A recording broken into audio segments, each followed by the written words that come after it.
We are meeting with Mike Allison, and we'll be talking today about trauma. Is that correct? Trauma, yeah. And we're going to talk in some detail about trauma. So before we begin, as is normally what we do, would you please introduce yourself for people that haven't seen your previous videos? Sure. My name is Mike Allison. I'm a marriage and family therapist here in Salt Lake City. And this is your show then for this time. Tell us where you want to begin on the subject of trauma. Well, I think I spend a lot of time working with people with PTSD, and I think probably two of the things that really come up are some myths about PTSD. What is PTSD? You know, how do people get PTSD? And then the other part, which a lot of people I deal with don't understand, is what's trauma? What's traumatic? I mean, I think we can think if I, fall off a building, that's probably traumatic. Yeah. But what happens if my parents get divorced? Is that traumatic?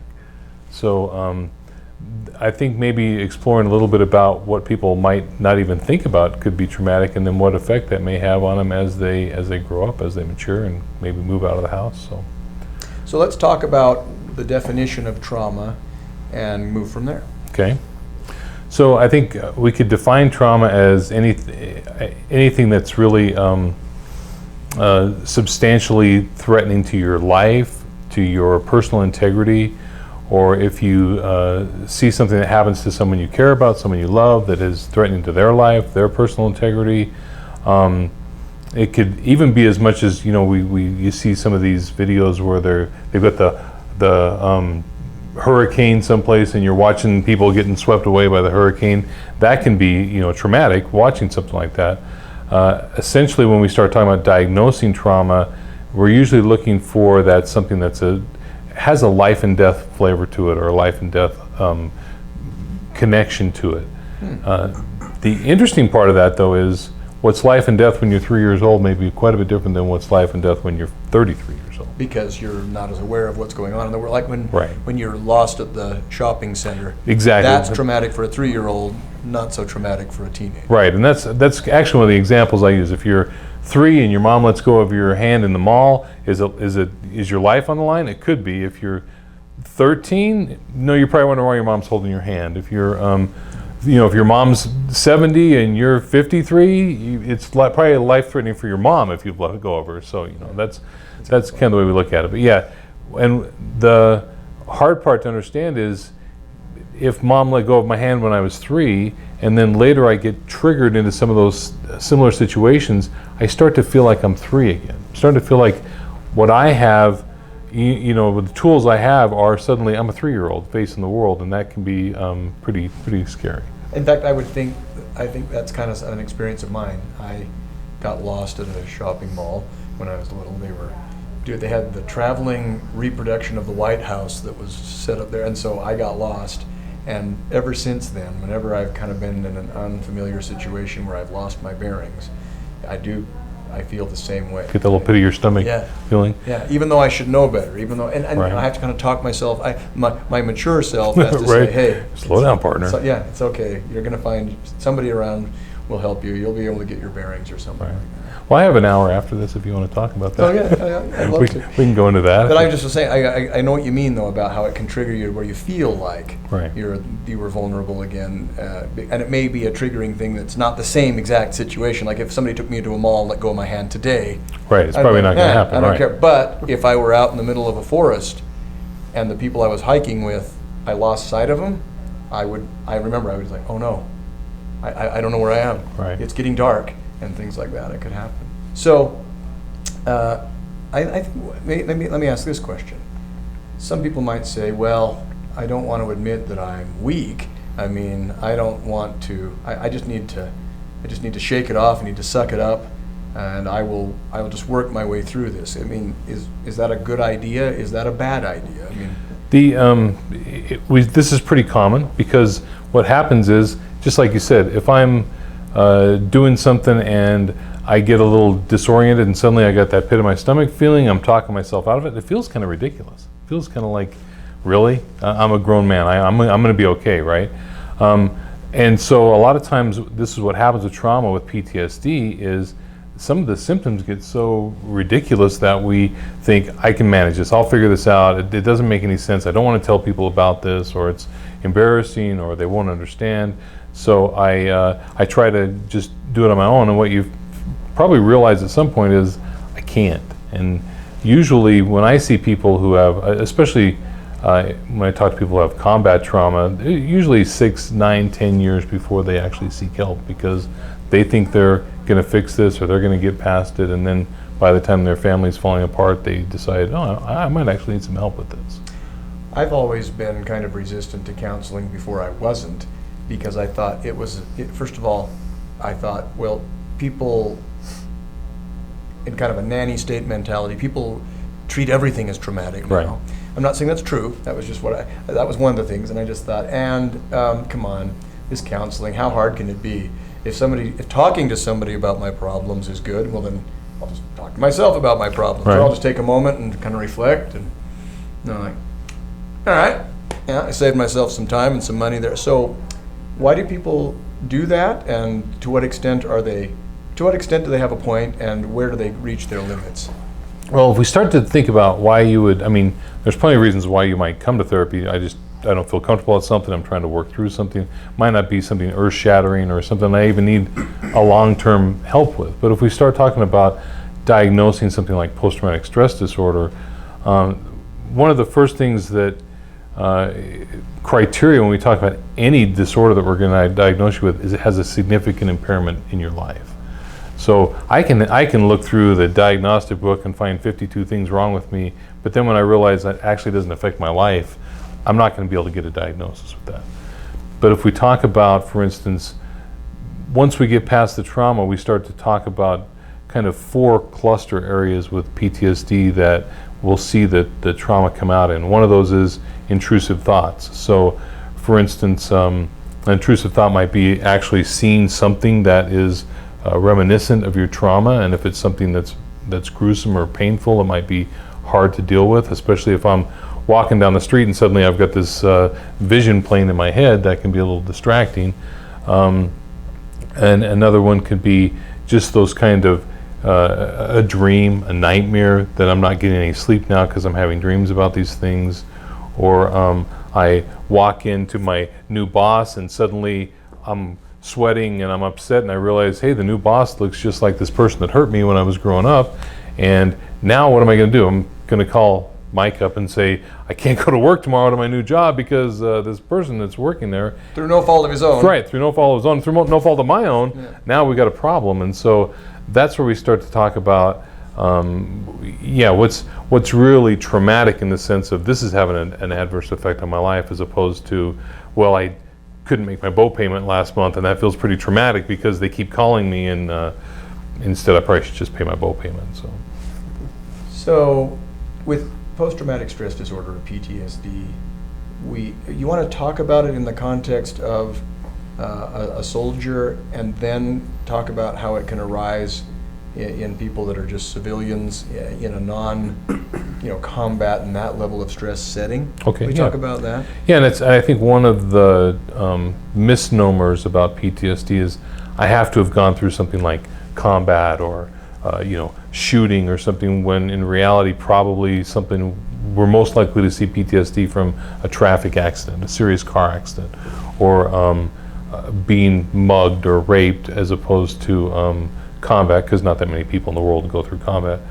And yet they still have the same symptoms. Right, the symptoms are very, very similar, yes. In combat. Because what we're looking at is a cluster of kind of responses to the trauma rather than a result of the trauma, if that makes sense. Let's talk, what is the body doing? What is the body, mind, and mind doing when one suffers from PTSD, right? Because in other words, if I get a deep cut, I will bear a scar. Right. And I may not like the scar, but I was like, well, I'm glad that at least I healed and it didn't just fester and go gangrenous or anything like that. So what good is the body trying to do and the mind trying to do when you suffer from PTSD? Okay, so let's say, for instance, I'll give you an example of my favorite typical combat example.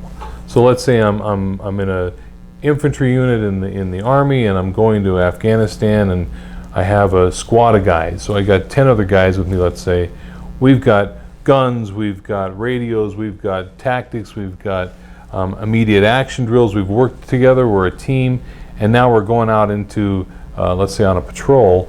where things become a little more black and white. It's we're the friends, and everybody else is potentially the enemy, and we got to figure out at what point do we have to make a decision if someone's a friend or a foe. So we get into these situations where, let's say, we have a fight, and we're trained to fight against somebody, and now I have a situation where my life's threatened, my buddy's life is threatened, or maybe they're killed or whatever, and so I've got a lot of information that my brain is trying to catalog as far as what part of this do I need to keep track of for next time, let's say. So my brain's pulling a lot of this information in. None of it, some of it might not even be pertinent. The fact that it's noon may have nothing to do with the fact that we're in this situation. So let's say I go back from the patrol and hey, I get to go home, so I fly back home and I get to Salt Lake City and I walk off the plane and there's my lovely bride and she says, welcome home, let's go to the mall and get dinner. And I say, well, yeah, great, I want to be normal again, so let's throw my stuff in the car, let's go to the mall. And we're walking through the mall and I come around the corner and maybe there's someone who looks like an Afghan or has some kind of Afghan clothing on. And suddenly my brain is trying to sort out, all right, what are the clues here? Are we in danger? And if you can imagine, the survival part of my brain isn't looking for 10 out of 10, it's looking for 1 or 2, right? Oh, we got enough information here to know because I was we're at in such danger. a heightened level of, right? Okay. Right, and it's life and death, right, exactly. So suddenly I'm looking for, wait, where's my weapons? Where's my squad? Is this person with me a friend? Is it someone I'm trying to take care of? And this other person, are they a threat? And suddenly my mind is trying to find what's the threat and what's the escape route. The problem is there really isn't a threat. This is what we call anxiety. I have a danger, but it's not actually here. And so I'm reacting to it. All of my body systems are going up to try to meet the threat that really isn't here. And now I also don't know how to get away from this because I don't know what's safe.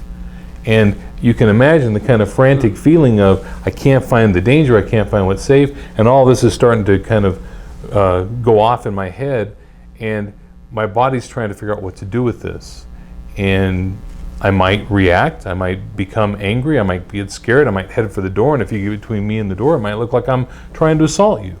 If the police come, are they coming to save me or coming to get me, right? So this can get pretty complicated, but those symptoms that we're talking about now, the reactions to people, I might start avoiding to go places. I might not go to the mall anymore because if this kind of triggering is going to happen, my brain's thinking, let's not go places where we're going to have this happen. And are there 2 levels of that? Is there the subconscious, don't go to the mall because there's scary Afghans there, and look, last time I went to the mall, I made an ass of myself by freaking out because some lady in a hijab was walking by or something like that. So, I mean, are there? Yeah, there's definitely 2 parts levels? of that. Okay. Because the one thing that most people that don't experience PTSD don't understand is there's this current of judgment and feeling of being critiqued or judged that runs through everything. So that's probably exactly a great point. Is I'm also feeling this sense of judgment and failure, and I'm going to let the team down. And if I go to the mall with my wife or my family, I'm going to freak out, and then they're going to be embarrassed, and nothing good's going to happen, and they're going to hate me. So I'll just stay home while you guys go, and I'm also safe then. The one example I'd always thought of when I think about PTSD is, the typical, war veteran and fireworks, because Right. It sounds like explosions, and so all of a sudden they're right back there. Oh no, are we going to get bombed? Are we going to get they have shell shock. Right. So that's the one thing I always think of, and it kind of makes me, at least reflect on what PTSD is to me for as far as veterans. Well, I think that's a good example of the there's places where it's going to be obvious like that, and then there's places where it's going to be really not so obvious. Like so the mall obvious. example that Right. you're giving. Or the idea that people always think of I got to sit with my back to the wall so I can see the door. Part of that, it's not really that I'm worried about what's behind me. It's I'm a human. All my senses are pointed in this 120-degree range right here. In order for me to sense what's behind me, I have to take my attention off what's in front of me and turn behind me. So I'm literally have to put my head on a swivel in order to keep everything going. And so if I put the wall behind me or the corner, I cut out all that sensory information, and I don't have to be quite as active. And everybody's probably heard the term of hypervigilance, right? We think of that as being, I'm really alert, I'm really on guard. and probably the way to think of this with post-traumatic stress disorder is I'm actually waiting for the trauma to happen again. So I believe it's going to happen again, and now I'm waiting for it. So it's not a virtue. Hypervigilance is too No. much vigilance. no, hypervigilance is I'm literally sitting here, it's going to happen, and I'm waiting for it. And it's so much so that, if I'm at dinner with my wife, I'm sitting here waiting for the situation to conclude in my trauma, and she's talking about buying carpet. And then tomorrow, when we're out, and she says, "So what should we buy that carpet?" And I say, "Well, buy what carpet?" What carpet? Right, Yeah. exactly. Well, the carpet we were talking about last night at dinner. We had a conversation at dinner. When was dinner? Did we went to dinner last night? Yeah, you don't And- care right. about me. You don't care about our Right, life you're together. not. You have your memory problems. You're not paying attention. Oh, I'm paying attention, and I remember. I'm just not paying attention to you. Therefore, I don't remember. Yeah, I what was you're here to talking save about. our Right. lives, and I didn't Right. have attention to spare for carpet. That doesn't Right. mean I didn't care. In Right. fact, I was being hyper vigilant. Right. I was trying to pay attention to keep us all safe.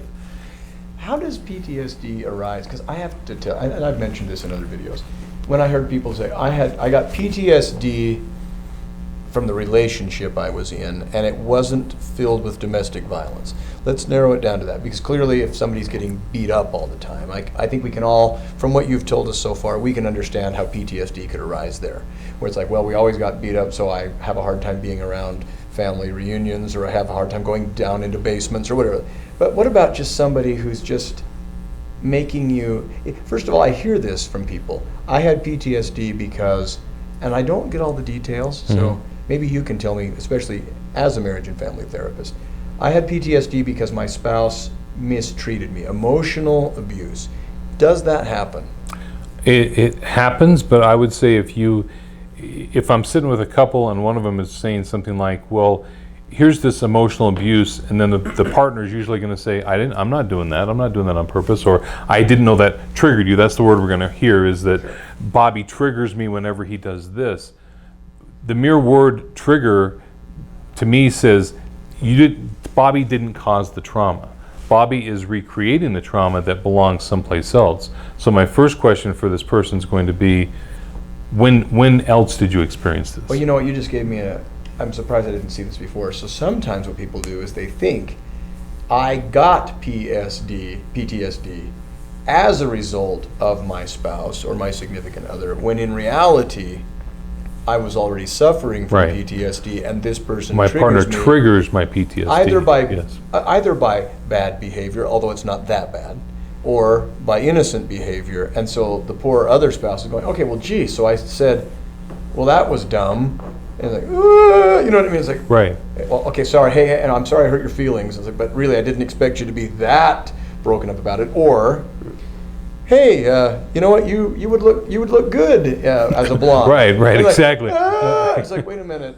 Right. I don't know what I did there. And then, of course, there's always the difference between the men and the women. It's like, is this a man-woman thing? And so, Right. okay, so that, I had never thought of that. So sometimes people who say, I came down with PTSD as a result of my relationship. It probably might not, because again, my question would be, what was traumatic? What was it that Right. caused you to feel like your so let me- integrity was violated Let me or be that something? hypothetical person that's like, so, hey, well, so assuming that Brian and I are spouses or something like that, hypothetically or something like that. Way to go! Yeah, 21st century. Yeah. I'm good looking. Yeah.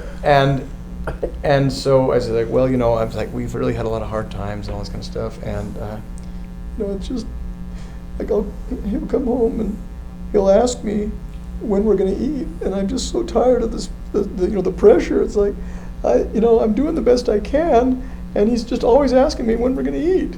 And I was like, what, you don't think I'm going to do it? You don't think I'm going to put any food on the table? I mean, you don't think I care? And it's just I can't take it anymore. He's so insensitive. Okay, if I did something like that, how would you then respond?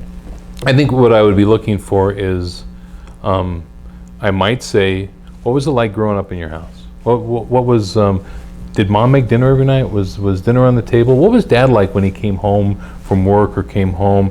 What was their dynamic like? And what was the expectation there? Growing up in my family, I couldn't wait till I was 18. When I was 18, I graduated from high school, and I left the next day. Mom and dad they loved me very much. Mom and Dad took great care of me and my brothers and sisters, but they were always at each other's throats. They were very negative. And of course, this would come out in a longer period of time, but I'm condensing. They were very negative people. There was no fighting, actually there was plenty of arguing. No beatings or anything like that. My dad wasn't abusive to me. My mom wasn't abusive to me physically, but it was a tense place. I didn't bring friends over. I didn't like to be at home. So yeah. There you go. So what does that, if we use that for an example, what do you think you learned about having a marriage from your parents in that case? How do you? Well, I mean, what do you do when you negotiate Well, everybody something? knows that a marriage is a burden. Everybody Right. knows that a marriage takes a lot of work. That marriage is unfair. But that's the price you have to pay. And that you have a lot of fights. Yeah, they have a lot of fights. I mean, everybody knows that. And but, sometimes, but it's still worth it. I mean, my mom and dad still loved each other. When my dad died, Mom was just a wreck. She was so sad. Right. So and what thing we'll look at is, how did Mom and Dad make up? A lot of times it's, well, I don't know. We never saw them make up. We saw them fight. We never saw them make up. no, yeah, it just kind of petered out. Yeah. Right, and so I guess what happens in a fight is it just wears out. Nobody wins, nobody loses. It just wears Yeah. out. We don't have to negotiate. Isn't that obvious? Right, exactly. Okay, so yeah, that's what I'm doing. And so what we look at is that person's going to walk out at 18 years old. Is going to walk out of the house, and they're looking for connection, because that's what we do as humans. And connection is going to look an awful lot like what it looked like in my house. Even though I knew there was something wrong and I couldn't wait to get out, it's all I've ever known. Right, exactly. What's going to happen is, let's imagine that I found this beautiful partner, and she was very quiet and attentive, and whenever we did something, if I got upset, she quickly calmed me down and took care of everything. I'm waiting for the explosion. Right? So I'm going to be very uncomfortable because I'm not used to this kind of environment. What I want is the heightened partner, the one that gets upset about things, the one that slams the plate on the table because I was 10 minutes late. Better the devil I know. Right, exactly. It's like, because I know what that is. I can actually control it. I didn't like it, but I know how to deal with that. Right. And if you're going to be nice, there must be something up your sleeve, or Right. even if it's not that, it's like, I don't know how to deal with this. I've never met anybody like this. It's very uncomfortable. Yeah, and it's not because the person's unkind. No, it's because it's... Could be because they're kind. Yeah, because they're kind. Again, another aha moment. And so, can people... So, do you get a lot of people that come to you saying, I think I've come down with, it's not like a cold, but I think I have contracted, or whatever you call it. I'm now suffering from PTSD because of my spouse. That doesn't happen as often then it sounds to me like. I don't think that it happens. I don't think it would be as direct as that. I mean, maybe you might see something like that. You might see something like that more because we're trying to find some, identify some blame or some reasons. If usually what's happening, they're going to come to me and they're going to say something's not working, and then we're going to get to this is what's happening, and he's caught. And usually, like I said, the word triggering, we almost want to say you're bad because you're triggering me. And Brian's going to go, I don't even know how I'm triggering you. How can that be triggering to someone? That's what Because I'm hungry, I Right. triggered you? Right, that's exactly. Look, it wasn't that I was demanding. I just said, hey, by the way. Right. What's for dinner? When's dinner? Right. And if you can think, I had this client recently who was talking about, imagine that you're doing the dishes, and it's maybe 1 or 2 in the afternoon, you started doing something, and then you start doing the dishes and you lose track of time, and suddenly it's 4:30 and your partner just walks in the door and you jump, whoa, and they say, well, what's wrong? Did I scare you? Well, I wasn't expecting you. Well, who were you expecting? Well, I wasn't expecting anybody. I didn't realize it was 4:30. And the problem being, where they grew up, they needed to be ready for the person to walk in the door at 4:30. They didn't. You had to be prepared for what was going to come through that door. And so, for their partner to walk in the door and surprise them, or they lose track of time, suddenly they're back in that. They're 8 years old, and here's the threat, and I'm not prepared for it. And so maybe what happens is, what do you think the person walking in the door gets? They get strange, angry, scared behavior that they have. I just got home. Why are you yelling at me? That happens when you're up late. Like, that'll happen to me. I'm up late and I'm kind of thinking everybody's asleep, so I'm not expecting anything. And then if my wife says my name, even though she didn't say it in a rude way, it still startled me. And then she's mad that I got startled, and I'm like, well, I just didn't know you were going to say anything, and so you startled me. Right, and any of that can happen. And so, you know, unless someone's savvy enough to say, look, honey, why don't you go in there and start watching the game, and I'm going to finish the dishes, and I'm going to take a few minutes. It's going to take me about 10 or 15 minutes, and I'll come in, kind of slow this down. That takes a lot of you know, really being aware of what's going on, because what's really going to happen is probably a fight. And one person's going to feel like the other person is really, and I mean, imagine you're the person washing the dishes. I really don't know what's going on. And now my partner's telling me I'm crazy. I think I might actually be crazy because I'm reacting to nothing. He just came home. Yeah.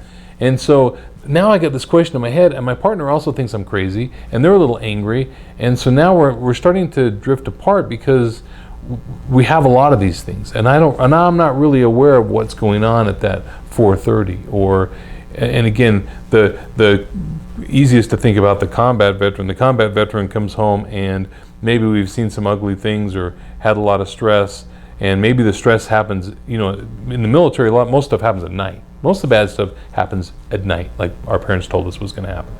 And so imagine my partner's going to say, let's go to bed, let's go have some fun. It's 10 o'clock at night. Wait a minute. In order to have some fun, in order to have sex, I'm going to have to be vulnerable. I'm going to have to be open. It's nighttime. I'm already guarded because it's nighttime. And what's going to happen if I let all this out? If I'm really let my guard down to be vulnerable, some of this stuff might slip out. So I'll hold it in, and what's going to happen the next day is my partner's going to say, wow, you're really detached. We're not connected. It doesn't feel like you really care about me. It actually feels like you're thinking about something else, you know? And so maybe what you really don't want is me. And we get all these things going on where, and again, PTSD, my partner says, what you really don't want is me. On some level, I'm thinking, actually, I don't want anybody, because of what I want to do is just hide in the corner, and I'm hurting you anyway, so yeah, why don't you go? Because that way you'll be better off without me. And all of these things kind of playing together in a very, very scary way, because we don't know they're going on. We don't understand it. So how do you work through it then? What are the mechanisms for coping with that or treating it? The first things we look at is, if you can imagine, what's happening is I'm either trapped in the past or I'm trapped in the future. So for instance, if my trauma is, let's say, dad coming home at 4:30 in the evening, and I'm doing something and I hear the gravel popping in the driveway, and for a moment there, I'm back in that place where dad's coming home. Now, maybe it's the future of someone's about to walk in the door and I'm scared of what's going to happen, or maybe it's what's happened in the past, but actually in this moment, none of that's going on. My lovely bride is actually coming in the house. She's happy. I'm fine. She's not a threat to me. So the first part is trying to get into this moment, trying to remember where am I at. And literally, if I get triggered a lot, my wife's going to say, she might put her hand on my leg and say, are you okay? And part of that sensory difference becomes grounding, becomes a way of bringing me back into this moment. Her voice might do that. She may say, do you know what day it is? Yeah, it's Tuesday. And she goes, well, it's Wednesday, close enough. Do you know where you are? Yeah, I'm home. We're in Salt Lake. And that's going to start to slow things down. You see that effect in movies a lot. When something traumatic is happening, they do that grounding effect. Like, you're okay. I feel better just hearing it, actually. Right. Even though just as we sat here, I just thought, well, gee, because you were describing a tense situation, just hearing it described is like, hey, it's okay. Just a gentle touch or like a nudge. Is everything okay? Do you know where you are? And then just hearing that alone. And you're going to be okay. And sometimes if someone's triggered bad enough, I might tell them, do something like ask them what's for dinner, or who's going to push the cart when we get to the store. Something totally logical that's not in that emotional place. Probably the worst thing that can happen is for someone to say, what's wrong? Oh, come on, I can show you what's wrong. Come on this journey with me and let's go talk about what's wrong. No, we want to get back into this moment. Okay, what day is it? What do you want to do? Where are the kids at? Did you feed the dogs? Any of those things can kind of help bring us back into this moment. So obviously grounding techniques that aren't obvious grounding techniques are better than obvious ones. You're gonna negotiate them. Okay. Some people don't want to be touched. Sure, other people, it's okay to touch them. Depending on whatever their trauma is. Right. Some people you say, and my wife would say to me, breathe. the proper response to someone telling you to breathe is to let them know that you are breathing and that you wouldn't be alive if you weren't breathing, Right. and usually some other comments that aren't very appropriate. But the fact is, breathing is exactly what I need to do, because breathing causes me to pay attention to my body. My breathing helps my heart rate go down a little bit because my oxygen level is going up. I feel like I'm in some control. So those very much momentary things are what we would talk about in the moment. Ultimately, what we're looking for is we want to find the trauma, the real trauma, because what I want is I want to connect with what's happened and why it has an impact on me today. So that example of, let's say, well, let's use the combat example. So I come home. What you said? I don't want to go to the mall because it's not safe. Now that statement's pretty black and white. Of course, the mall is not safe if it's on fire or there's someone shooting at you there. But normally, most times, the mall is pretty safe. So that's not really a good argument. But you have that belief. Okay, the mall's not safe. Driving's not safe. Talking to strangers isn't safe. And so we got to kind of arrive at the trauma, arrive at what the beliefs are tied to that, and what are the triggers. Because now, the more I understand the triggers, the more I can actually confront them. If the car's coming home in the evening, wait a minute, it's 4:30. I know what this is. This is Johnny's coming home. I need to slow this down. In fact, what I need to do maybe is set an alarm on my clock for 4:20 so I can start to slow things down and think about he's coming home, get in the moment, and not be surprised by him coming home. That would be a pretty good intervention right there, that I can do this. It's not a huge thing. I don't have to remember anything. My phone's going to remind me. Look at the phone, it says, calm down, whatever. And that would be a pretty effective intervention, maybe. Is changing beliefs very difficult? Is that why we haven't talked about that yet? Because I can see the value in what you've said, but if somebody says, let's not go to the mall, it's unsafe. Now again, my initial reaction would be, of course the mall is safe. I mean, it's as safe as anywhere else. I mean, you're not dealing with someone who is completely rational at that point, so having a rational discussion with them isn't probably going to yield much fruit. But how do is part of dealing with trauma and PTSD trying to get people to believe that, no, we're not in Afghanistan anymore. You're not living with your parents when you're 8. You're living in a home where I am a very loving and caring person. I don't get upset when I come home. I don't, I like to eat dinner as much as the next guy, but I'm not demanding that it be Right. on the table at 6 o'clock with my smoking jacket and slippers in the easy chair. Can you get people to change? Is part of the way of dealing with it getting them to change beliefs, or is it just too hard? No, that's part of it. The hard part is kind of what you said. It's hard for, let's imagine, I remember dealing with a client she had a lot of abuse. And one of the things she said was, I'm afraid my husband's going to abuse the kids. Now, she wasn't afraid that her husband, the man she's married to, was going to abuse the kids. She was afraid her husband was going to abuse the kids.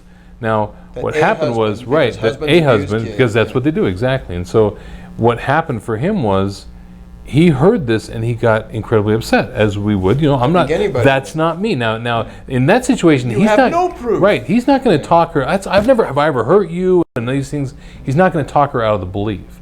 Now, with enough experience, she may actually change some of those beliefs.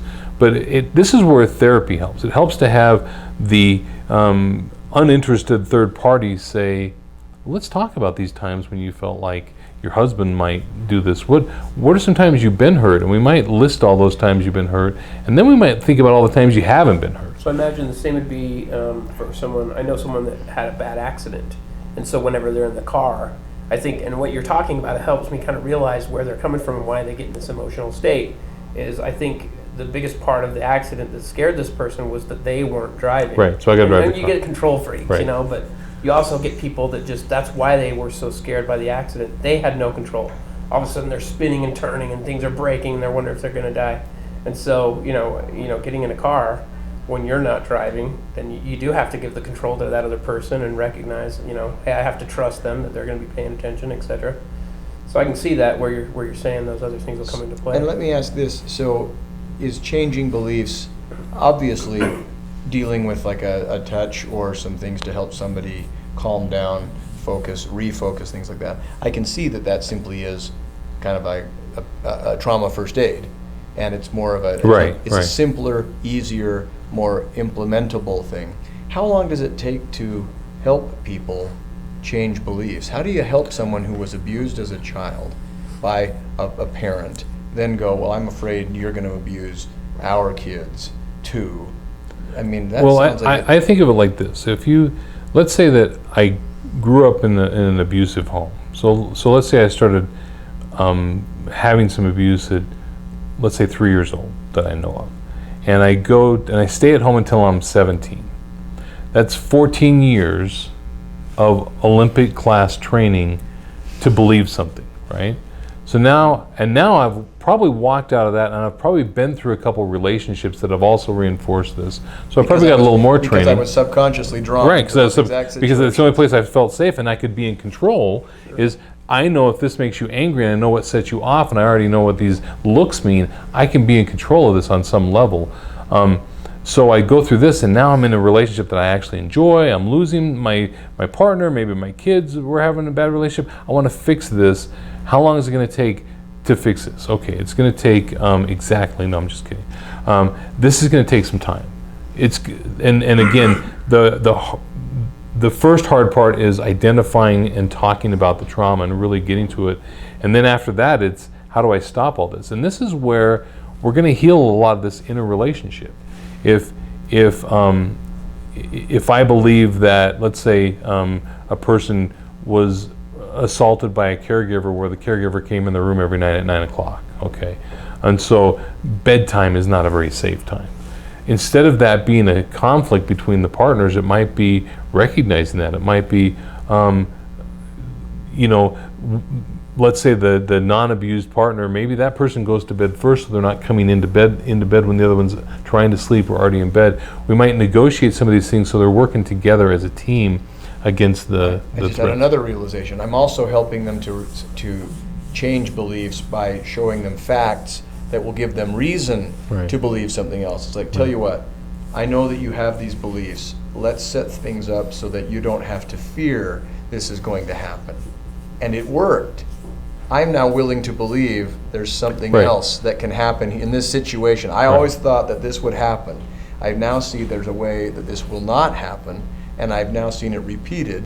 And it's going to take some time because we're talking about life and death. Exactly. So and it's I've not had going to be 14 once. years of Olympic class exactly. training. Right. So it's going to take some time, but that's where we start to get the, this can be that. And I had 14 years of Olympic class training, and it's like, but there was actually 2 weeks where nothing bad happened. Right. And someone may tell me. But we all know that so that means that if 2 weeks occur with nothing bad happening, it just means that something bad's just around the corner. I can't trust it. And that's what part of the thing we will do is, I could never trust an adult when I was growing up. Wow, never. You could never trust an adult. There wasn't a teacher that ever helped you. Well, there was that teacher, and I got beat every day. Every day? Well, I got beat once a week. Okay, once a week. Well, I got in trouble every week. All right. Well, 5 times. And so once you start to break through that black and white, that's really protecting us. If someone says to you, let's build a wall between our yard and the neighbor's yard, that'll keep us safe. Well, yes, but that's a very black and white thought of all the neighbors are bad and all of us are good. Where's all the gray in that? But the black and white is a very easy way to go. If all men are bad and I never interact with a man, I'm going to be safe. I mean, I'm never going to get my trauma recreated. Absolutely. The problem is men make up a very large portion of the population, so it's probably not going to be very feasible unless you stay home. And if most men are bad, I'm still safe building my big wall. Right. I can build a smaller wall, but I still need a wall. Right, exactly. Sorry, Brian, you were saying. I was just going to say, the one example I always think of when you're talking about trauma and is little kids when they get the white coat syndrome. The doctor comes in, and as soon as because they're only 2 or 3, and they know, oh no, that person in that big white coat, I'm about to get stuck with a needle, and so they always get scared. You do tell your kids before you go, you're getting a shot, right? Just to see them cry or whatever. Well, I've actually got my one child that I'm talking about that had the shot that was scared of no, I didn't tell him before, right? But now that he recognizes that the shot's medicine, and even though it hurts for a second, it's good, it's going to help you, then they start to realize, oh, okay, I'm still scared that I see the guy in the white coat, but I know it's not going to be that bad. I know Dad or Mom is here, because they're getting and I know years it's good of, for me. Right. They're getting years of Olympic class training Right. beyond that point. Doctor equals shot, right? And Right. that's something to say about some of these wellness checkups where I'm going to go see the doctor and have a good experience. Sure. So every time I go to the doctor does not equate me getting a shot, you know. And of course the classical conditioning of if you brush your teeth, I don't have to drill in your head. Oh, that's interesting. You know, if I can just keep that in my mind for the next 6 months, maybe I can make it to the dentist without having my head drilled. But yeah, I think so. A lot of this is it's not easy to change the beliefs, and we're not expecting them to change completely because a lot of the beliefs are going to be, I'm a bad person. I'm the cause of this. I mean, and back to the idea of would divorce cause trauma? If I'm 4 years old, my parents are fighting all the time, and they're getting divorced, as a 4-year-old, it's probably pretty realistic that I'm going to blame myself. That I'm going to say, this has something to do with me. Dad's left or Mom's left because I must be a bad kid. Yeah, I wasn't enough to keep him right, there. I wasn't enough to keep him there. I wasn't good enough to make him happy. And so I'm carrying that into my other relationships. I'm carrying that into other things. Now, let's imagine the guy who was 3 and left in the mall, and maybe there's a little bit of a scary time there and was a little worried that it wasn't going to get reunited. Now let's take that same person and as an adult, and let's put him in the military. Let's take him to Iraq, and let's put him in a situation where maybe they're going to get left to themselves, or there's some question about whether or not they're going to get relieved or found. Suddenly I just cemented a whole bunch of my life together into a life and death situation where maybe you can't trust other people, maybe it's not safe to be alone. And so these can be some pretty strong beliefs, and it takes a lot to kind of attack those, and it does take time. And part of this is some different experiences, because my instinct is to withdraw and stay in the house. If I never go to the mall again, I'm never going to experience the mall as anything but an unsafe place. And I remember this guy that I worked with, and he said, grocery stores aren't safe. And I said, well, how many, what's going to happen in the grocery store? Armed robbery, people are going to get shot. And I said, let's think about this now. How many times have you been to the grocery store and something bad's happened? And he says, I was in a grocery store where there was an armed robbery. And I said, well, what happened? He goes, well, me and my buddies thought if we could get in there and get the money. I'm like, well, hold on, you're the problem. You caused the problem. He says, oh yeah, in this case, that was actually me. But so yeah, that's not a really good example because you created that trauma. But we do have to go back to this and say, how often is this going to happen? I mean, it's fairly common nowadays for people to say, I don't feel safe in a movie house, because people are going to come in and shoot the theater. Oh, and that's where it comes back to I can watch on TV a hurricane throwing things around, that I can be just as almost as traumatized, I guess, as if I were experiencing it myself. And so if I hear about the shootings, that brings up another thing where little kids will be watching the news with their parents, and they'll hear about kidnappings. Right. And then they'll say, yeah, so let that be a lesson to you, little Mikey, that never talk to strangers. And then they go from thinking like, I never noticed any trouble before, to every day they go outside, it's like, better watch out for strangers. And that car coming down the road might snatch me at any time. Or is the teacher a stranger? Yeah. How do I know this? Yeah. Well, I appreciate that. I've had this has been eye-opening for me, and I'm sure that others have had the same experience in connecting some of those dots that we've never connected before. For those that would like to speak with you and think, yeah, I've seen some things in my own relationship or in my own life, and they think that you might offer some help, could you give them your contact information? Yeah, you can give me a call at 801-644-9626 is my cell, so you can call that most any time, and I will return your call if you leave a message. And that's probably the easiest way to get a hold of me. Okay. This is Mike Allison, a marriage and family therapist, and we thank you so much. This was great. Thanks guys. Appreciate it.